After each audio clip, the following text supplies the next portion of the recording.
Hello, ladies and gentlemen. Welcome back to Buckle Up. We are your Big Drag Entertainment. I'm so excited to bring you this interview with Katie Mace. She is one of our just favorite competitors and really a friendly face at every single one of these races. Katie, why don't you tell me about the horse that you're running this weekend? Well, his name is Sock It To Me Nonstop, and I call him Bruno. And he's out of BHR Frenchie Socks and out of my broodmare, I'm a Bubblin' Bug, who's out of Nonstop Bubblin' and Bugs Alive in 75. And he's 7 years old this year, and I'm super excited to run him in the very first time that Pink Buckle's having a derby, as well as the owner-rider side pot. So super excited about that. And he's going to be excited too. So he's going to do good today. I know it. Absolutely. What do you think about all these new side pots that have been added for this year? I absolutely love them. They are meant for people like me who we hang on to those horses that mean a lot to us. And at the same time, that owner-rider side pot is that's a game changer for those of us who have full-time jobs and we don't do this as a professional and we got to pay our own fees and vet bills and all of that good stuff. So it just makes it totally worth coming here for just one more incentive, and it just gets better every year. So it's exciting. I'm so happy to hear that. As a perfect lead in, you did mention that you do have a full-time career. Tell me about your career as a teacher in Nebraska. Yeah, I work at a really small school. I'm in a small community in Lyons, Decatur, and eastern Nebraska, about an hour from Omaha. And I'm an English teacher for high school students, as well as the one-act coach. And I teach freshmen, sophomore, junior, seniors, and it's a busy day. It's a lot of fun, but it's a lot of work, and they keep me on my toes. Well, and I know you're very committed to your barrel racing as well. You have had a futurity colt. Usually each year you like to have a derby horse and kind of have two horses in the trailer that you're running at these races. How do you find harmony between your job and your passion for barrel racing? They're both pretty different, and so it's nice to be able to, engage my brain in education, something that I've worked really hard to be at and to be good at, and it's where a passion of mine to educate. But it's also really great to come home and be outside and engage in an animal instead of a human being, and then just find a new way to work my brain and when it works, it's just really cool to just have both of those things balance out and be successful. And when one is kind of going bad, hopefully you can come back and find good in the other. So, yeah, I don't know. That's a tough question, but that's probably the best way I could answer that. Take us through what a typical day might look for you when school is in session and you're also working with these young horses on a daily basis. Sure. Obviously you get up, you do your chores, and then you head off to school and you pray that your horses behave while you're gone.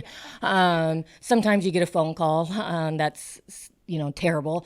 And then you teach all day, and then I come back home and I get to riding right away. Daylight savings is, upon us, and that's going to, I'll probably only get to ride one horse and lead another once that happens. And then I try to work out. I try to be healthy. And then my husband and I make dinner, and we do it all over again. So, when nobody's in trouble or getting hurt or whatever, it's pretty good. I enjoy it. So.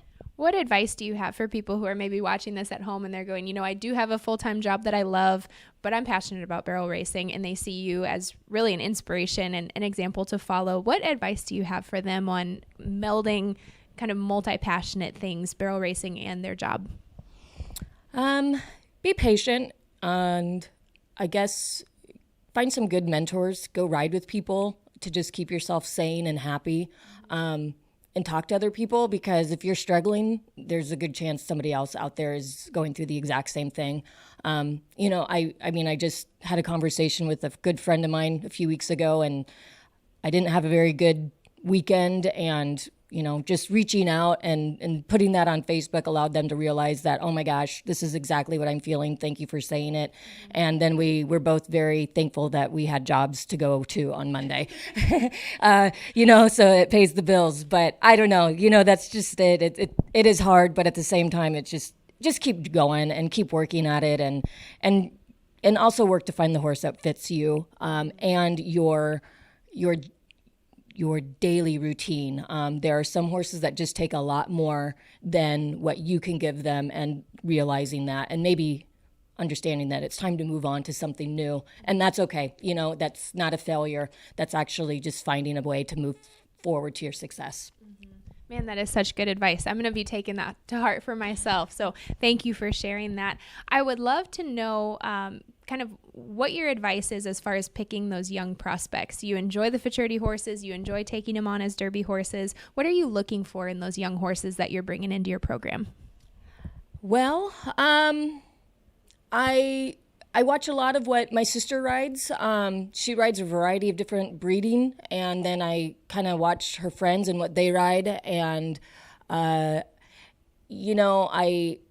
have to accept that I'm probably not going to come to something like this and win the futurity 1D. I don't have time, and whatever. So I really try to find those horses that are still just going to be a solid foundation, not cost me a lot of vet bills, if possible, not cause a lot of anxiety for me. I just want them to be able to go in and be solid-minded and athletic at the same time, and also just trainable. And I think, I can't find a horse that's super-duper fast, and I can't get it to turn a barrel and work with it. I don't know if that makes any sense or not, but I guess that's just kind of what I'm looking for.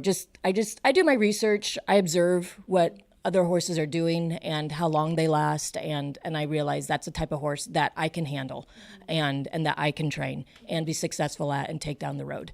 And that's just kind of where I go.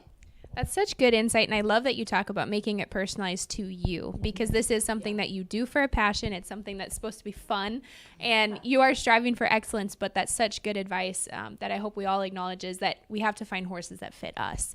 So that's absolutely wonderful. Let's talk a little bit about using the resources around us. You mentioned riding with people or reaching out for help. What are some ways that you use your resources to keep moving your horses forward?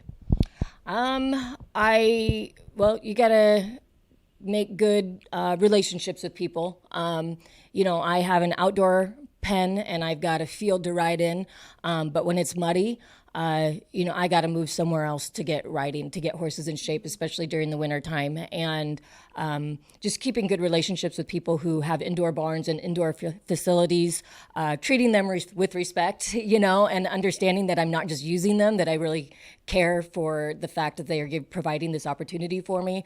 And I guess also just using the people who are good sponsors in my area. I just, are always sponsoring their barrel races and that. I try to kind of reach out to them and see what they can offer me, which is close and available. And I like that because I'm busy, with my job and everything. And I like to know that I can go to a jackpot and they can provide those services for me. And in Eastern Nebraska, at least, we have great sponsors. And so, like, my horses can get massages, and I can get, some really good products that I think are healthy for them and work really well. And I guess that's just kind of what I do. And sometimes it works really well, and I know when it's time to start reaching out to those sources because things are starting to go down. You get in a bad rhythm and you think it's going to be fine, and then you realize, this isn't working. I got to go back and get some help here. So, yep. Wonderful. Excellent insight. Now, if you're watching this interview and you're going, man, Katie looks really familiar, it may be because you saw her in the Pink Buckle commercial that was on Cowboy Channel and all over the internet. So, Katie, first of all, thank you for being our poster girl for that commercial. That was so fun to see you and Bruno in that. What was the experience like filming that commercial, and what was it like seeing you guys, seeing yourself on TV? It was a cold experience. I think it was like, it had just rained about 8 inches like the day before, and it was 0 degrees, if not colder. And I mean, when you see me bundled up in that video, it's because it's really that cold.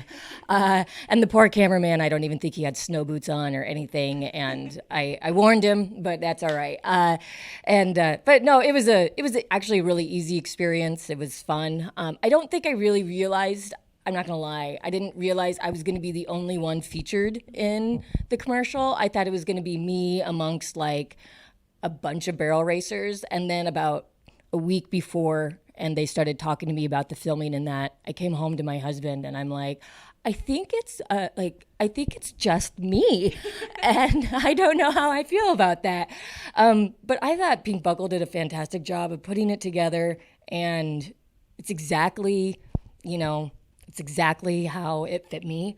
Even my dad saw it and he's like, yeah, that's perfect. Like that's exactly what you do day in and day out. And my sisters and anyway, I just hope other people could watch it and see themselves through what I went through, or what I could go through in the winters and spring and summer, fall, whatever. But yeah, so it was really fun and I'm honored to have been in it. Well, we were honored to have you be in it. And Katie, thank you for making time for this interview. We love visiting with you.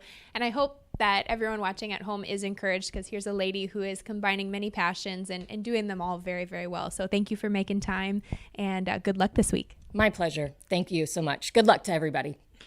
All right, ladies and gentlemen, back to the barrel racing action.